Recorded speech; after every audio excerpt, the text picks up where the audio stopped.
नमस्कार मित्रों, आज चिंतन में शक्ति का केंद्र मन। आनंद के लिए किन्हीं वस्तुओं या परिस्थितियों को प्राप्त करना आवश्यक नहीं और न उसके लिए किन्हीं व्यक्तियों के अनुग्रह की आवश्यकता है। वह अपनी भीतरी उपज है। परिणाम में संतोष और कार्य में उत्कृष्टता का समावेश करके उसे कभी भी कहीं भी और कितने ही बड़े परिमाण में पाया जा सकता है। सुख और दुख किन्हीं परिस्थितियों का नाम नहीं वरन मन की दशाओं का नाम है। संतोष और असंतोष वस्तुओं में नहीं वरन भावनाओं और मान्यताओं से होता है। इसलिए उचित वही है कि सुख शांति की परिस्थितियां ढूंढते फिरते रहने की अपेक्षा अपने दृष्टिकोण को ही परिमार्जित करने का प्रयत्न करें। इस प्रयत्न में हम जितने ही सफल होंगे उतने ही अंतःशक्ति के निकट पहुंच जाएंगे। जो मितव्ययी हैं उन्हें संसार की निरर्थक लिप्साएं लोलुप बनाकर व्यग्र नहीं कर पाती। वे अपनी आर्थिक परिधि में पांव पसारे निशंत सोया करते हैं।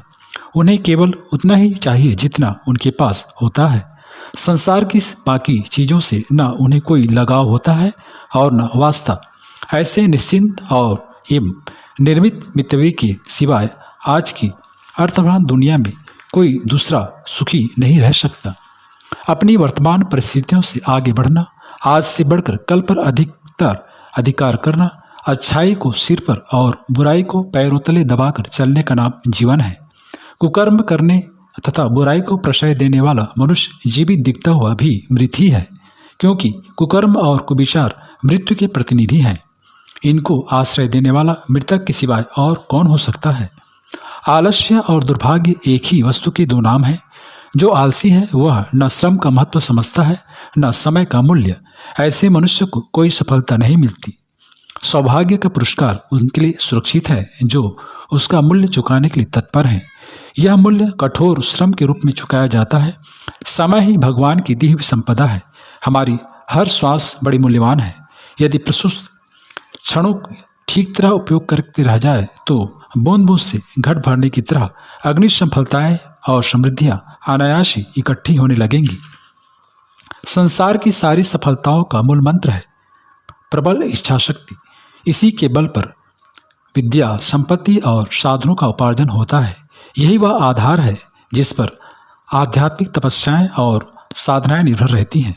यही वह दिव्य संबल है जिसे पाकर संसार में खाली हाथ आया मनुष्य वैभवशाली बनकर संसार को चकित कर देता है। यही वह मोह का और वशी मंत्र है जिसके बल पर एक अकेला पुरुष कोटि कोटि जनगण को अपना अनुयायी बना लेता है। हमारा प्रत्येक विचार हमारे पथ में कांटे या पुष्प बिखेरता है। हम जैसा चाहें अपने विचारों की शक्ति द्वारा बन सकते हैं। कोई भी विस्फोटक पदार्थ मनुष्य के प्रचंड विचारों से बढ़कर शक्ति नहीं रखता। कोई भी संबंधी देवी देवता हमारी उतनी सहायता नहीं कर सकता जितने हमारे विचारों द्वारा ही हम शक्ति का केंद्र मन से निकालते हैं और अपने सबसे बड़े मित्र बन सकते हैं। अतः जब तक हम अपने विचारों को निम्न निकृष्ट खोटी वस्तुओं से हटाकर ऊंचे विषयों में नहीं लगाते तब तक हमारे विचार परमात्मा की निश्चिम शक्ति में सामंजस्य प्राप्त नहीं कर सकते।